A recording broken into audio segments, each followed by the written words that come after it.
Hi, my name is Caleb, and this is my State of the World video. Basically, I'm just going to be talking about my view on the world in general right now, how it looks to me, my general thoughts. So, some of the things I'm going to be talking about are the pandemic, where we are here in September of 2021, just how it feels to me. I'm going to be talking about climate change, this thing that's going on in the U.S. right now, politically and culturally. I'm going to call that kind of what I'm seeing as a cultural psychosis. I'm going to be talking about cryptocurrency and how it seems like that's set to uproot the entire global financial system. I'm going to be talking about China also, and kind of how I'm getting pretty uneasy about that country. And then I'll be wrapping up by talking about how it feels like something big is coming, and I don't know what it is. Anyways, those are the topics that I want to kind of touch on in terms of the state of the world. I'm not going to spend too much time on each topic. I've got my notes here so I don't get too off track. Because there's a lot that I want to talk about, and like I said, I'm not going to try and ramble on about everything. I have some structure here. We're going to try and move through it, uh, in a way that gives each subject due diligence, but we can't make this video 8 hours long either. So, why am I making this video? Uh, well, it's 2021. The internet has given people everywhere a voice, and I actually have a voice, and it's good for me to express what's going on in my head. I think that it's good for me personally, and it's going to be really interesting and insightful to maybe people in the future who wonder what it was like living at this time. Maybe to be an American citizen, a young white male who has grown up in Colorado and has spent some time in Alaska. Uh, what is it like being me, and how do I view the world? So I want to put that out there. Um, and yeah, so who am I? Yeah, I'm a 26-year-old male from Colorado. I've spent the last 5 months up here in Alaska, which has been nice. It's feels like I'm a little bit removed from the rest of the world. Things are slower here, a lot calmer, far less people. So I feel like I have gotten some distance and some time to breathe. Whereas, if I were hustling in LA or New York City just trying to get by, I might have a little bit of a different perspective. So, with that being said, let's go ahead and start talking about the first thing, the pandemic. This is my third cup of coffee today. It's a nice Sunday, by the way. Very cozy. It's going to snow tonight. But yeah, let's talk about the pandemic. It keeps going. It just keeps going and going and going. And we're at this point where it seems that people are still heated about it. The focus is on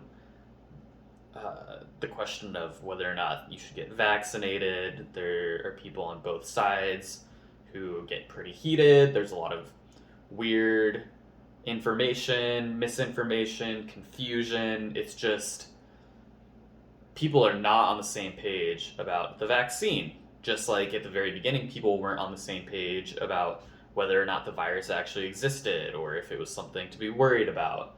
So, this stuff just keeps going and going and going. At least when you pay attention to the media. For me personally, I have not been wearing a mask anywhere. I was vaccinated about 5 months ago before I came to Alaska, and I feel like I've been living my life pretty normally. Every now and then, I do need to put on a mask to go to like a specific grocery store. There's one here in Fairbanks called the Co-op. They require masks. I had to wear a mask when I got a massage. I wore a mask when I went to get physical therapy. But other than that, I don't wear a mask in the grocery store. I go to clubs and bars sometimes. I'm not afraid to go out. I'm not afraid to be exposed to people. In fact, I've been exposed to the coronavirus several times because people have tested positive who I've been in very close contact with. And then I've gone to get tested and I've come out negative. Um, I know I've kissed somebody who is always around people with coronavirus because she works in healthcare and I never got it. So, me personally, I'm not worried about it. I'm just not. And if some sort of weird consequence comes about from getting the vaccine, I'm just gonna have to deal with that. I'm doing my best here, is all I can say. I'm just doing the best with the most reliable information that I can find, and I don't necessarily trust anyone or anything, but you gotta live your life. Um, so we'll see. For now, I'm completely fine. I feel very healthy. So it'll be interesting to see how this pandemic progresses and if it will ever end, because it feels like it won't. Uh, yeah, so, anyways, I've also seen that in other people, this kind of callousing to it, where it's like you just don't think about it, you're not nervous about it. Every now and then you gotta put on a mask. Every now and then something happens where someone's like, oh, I tested positive, and maybe you'll go get a test. It's very easy, at least in Fairbanks, to go get tested. You can literally just drive up to the airport, park. The airport's not crazy because it's just such a small town. Walk in, give some people at a table some info. They'll stick the swab up your nose and email you in 3 days whether you're negative or positive. It's that easy. Uh, and then again, there are countries like Thailand where people are unable to get the vaccine. Healthcare is not good, and they're just rioting in the streets every now and then because they're upset. It seems like a lot of events are coming back. Like, I have seen that I can go to Colorado, and as long as I'm vaccinated, I can go to, like, meetup groups, which meetup.com organizes social groups, and I used to go to Spanish-speaking meetups to practice Spanish with other people who wanted to practice, and I've just recently seen that you can go and attend those meetings as long as you're vaccinated, and they're not gonna make you show a card or anything. It's just kind of like trusting people. Uh, so yeah, it's interesting, and concerts are coming back, and I don't think that you need to necessarily be vaccinated or prove that you're vaccinated to get into concerts. It's like everybody's becoming a bit calloused to the whole thing because life just has to go on, and it is. So there's that aspect of the pandemic that I'm seeing. And then also there's the supply chain issues and the hiring shortages, which are really interesting. A ton of the businesses here in Fairbanks close down early, or, if you go to Denny's, they're just, I don't know if they would have been this way beforehand or what, but like the service is terrible because they've just given up. They're so short staffed, they just don't care. It is what it is.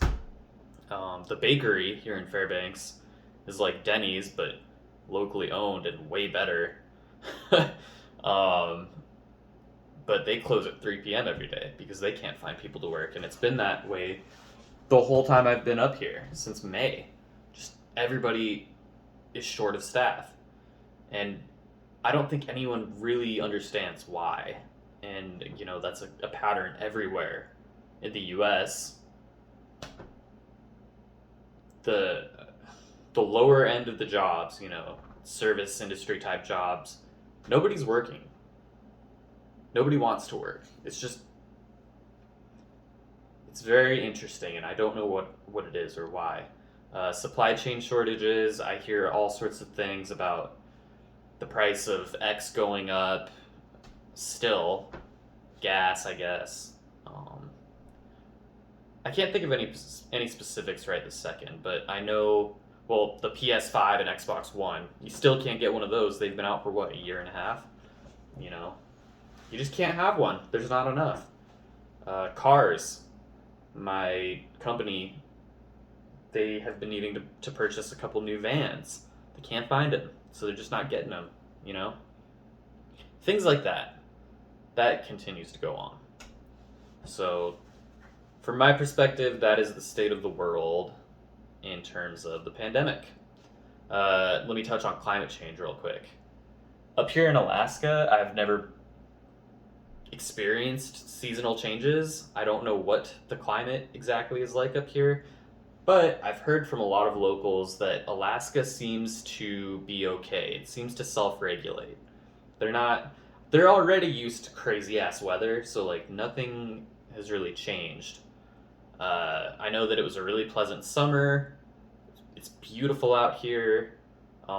Back in the early 1900s and maybe late 1800s, the the forests were just clear cut, like tons and tons of forest all around Fairbanks. But I guess that second growth has come through. It's beautiful, and the weather seems normal. So that's nice. But I'm acutely aware of the fact that the rest of the world is still very much in trouble. The increase of wildfires. I saw just the other day, or maybe this morning even, an article headline that the largest, tallest tree on the entire earth is being threatened by, yet again, California wildfires. You know, the whole state has just been on fire for the last 6 years, and there are water shortages. You know, Ethiopia is damming up the Nile and it's freaking Egypt out. There's going to be a whole conflict in the Middle East about water. Well, there already is. It's probably only going to further escalate. So, yeah, just more and more intense weather, hurricanes, storms in the lower 48. You know, it just keeps going. It's just not getting any better, and it seems to just be on a trend of getting worse and worse. So that's a factor. You know, climate change is obviously real. 10 years ago, people would have been a lot more skeptical, but, you know, it's hard to deny now, yet there's still probably millions and millions of people who do actively deny it because they live in a bubble, and climate change is not a part of that bubble. So it just keeps going. We'll see what happens. I don't really know what the heck to say. I don't think that all life is going to be obliterated. Things will go on, I'm sure, but there's going to be some conflict and some tragedy, I think. There already is a lot of that. So let me touch on the cultural psychosis of the United States that I'm seeing. Let me say this. We have the right, we have the left. I personally probably lean more liberal. Just objectively speaking, just the way that I see the world, it probably is a little more liberal than conservative, but I also lean to the right. I am purplish.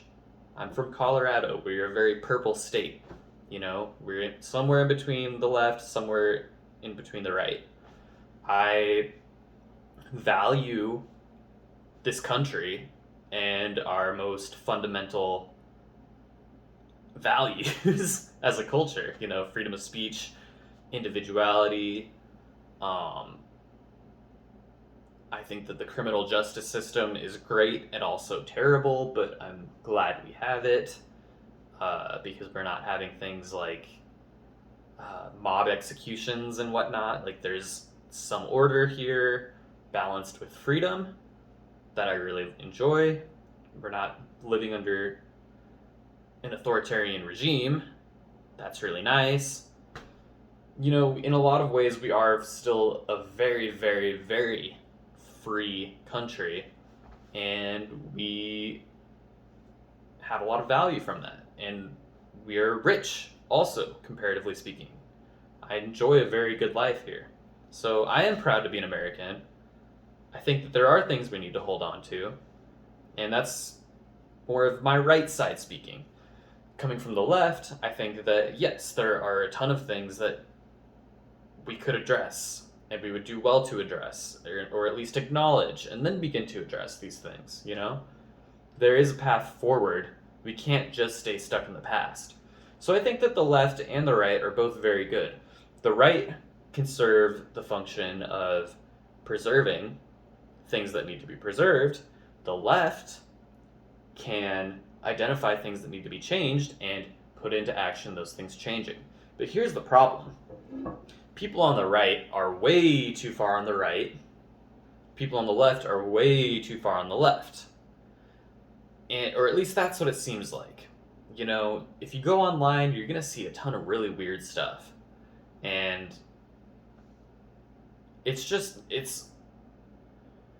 like these more extreme views are just leaking into the middle.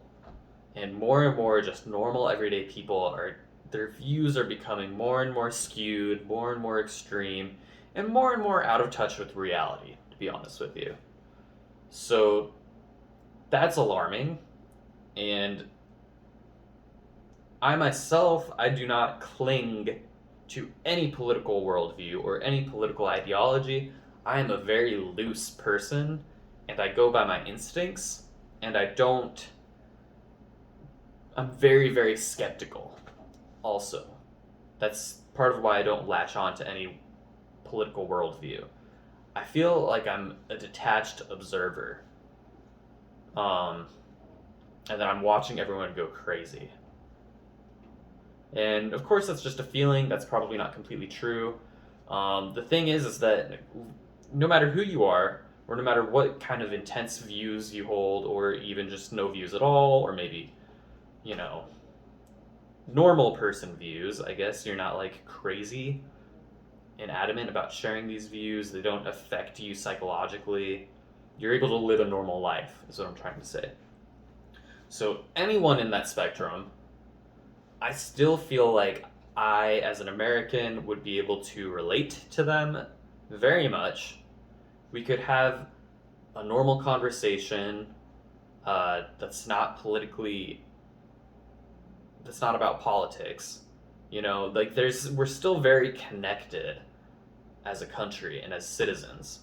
But the politics are getting way out of whack, basically. It's like, avoid political discussions and I can get along with just about anybody. The problem is that other people have such strong, rigid political beliefs, and if you start to talk about politics and they learn that you do not hold the same beliefs as they do, left or right, the problem is that you start to become an enemy to them simply because you are not with them. They believe that you must be against them.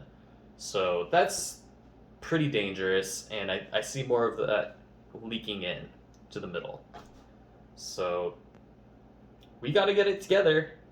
I'm seeing patterns playing out that have happened in the past and led to very bad things. So everyone maybe kind of chill out and quit grasping onto these beliefs, and let's chill out and get a better picture of what's going on and bring some consciousness in. Realize that we all want the same things fundamentally. We want to be happy, healthy, connected, loved. We want to love others. You know, there's some very baseline stuff that we all want. Let's get rid of the fluff, cut out the fat, and just kind of work towards that. So that would be nice. Yeah, there's no real sense of structure right now.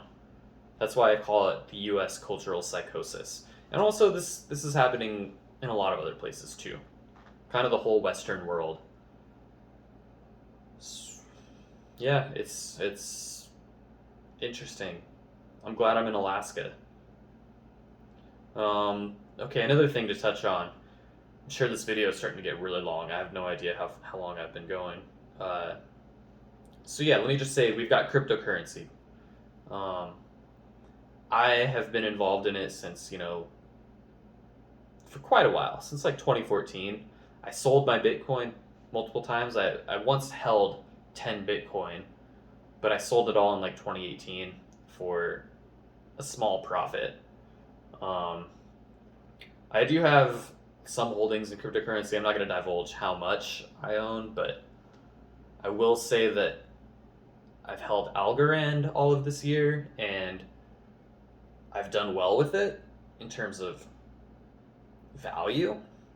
And I'm also very impressed by it because I use it as a financial ecosystem. I've bought fractional real estate with it. I've entered lotteries with it online. I've transferred the Algorand around out of different wallets, and it's just so seamless and easy and intuitive and cheap to move value around like that that I can't see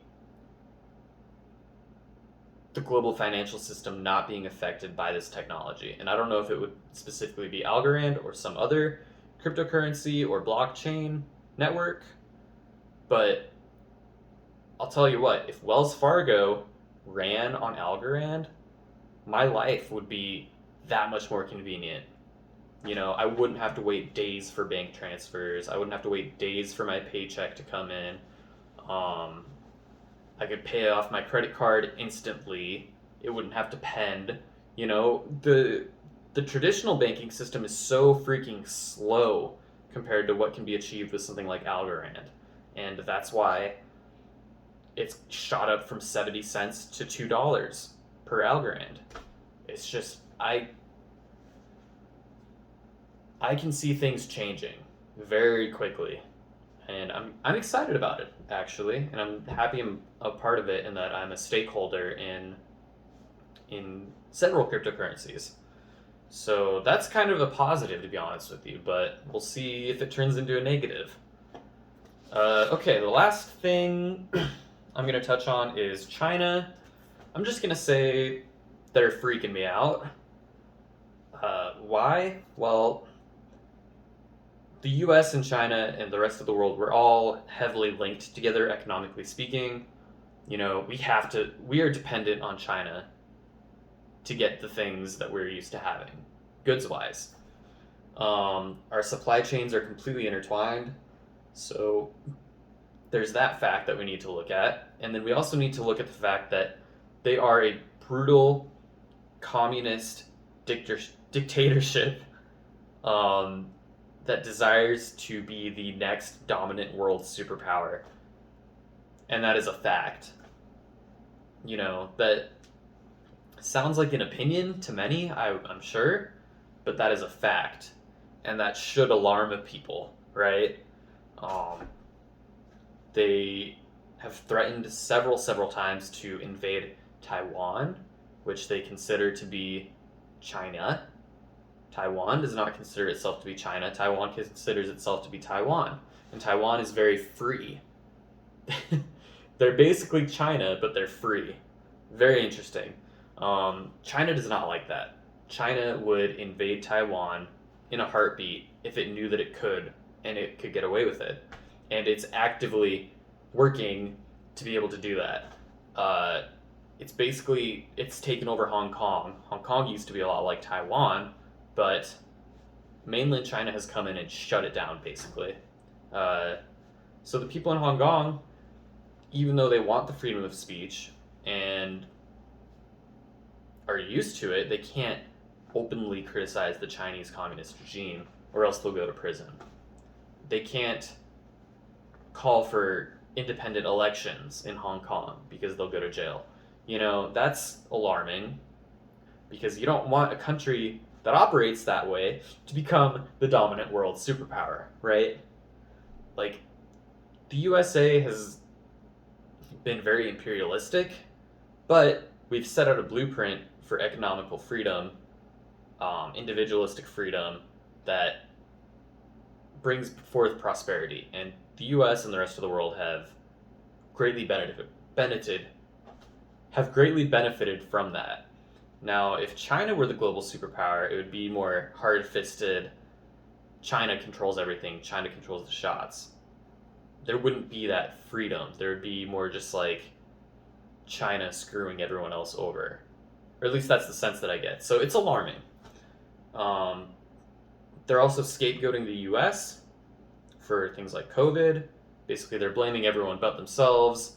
And they're feeding their own population such heavy out of touch reality with out of touch with reality propaganda, and they have no choice but to believe it. They can't.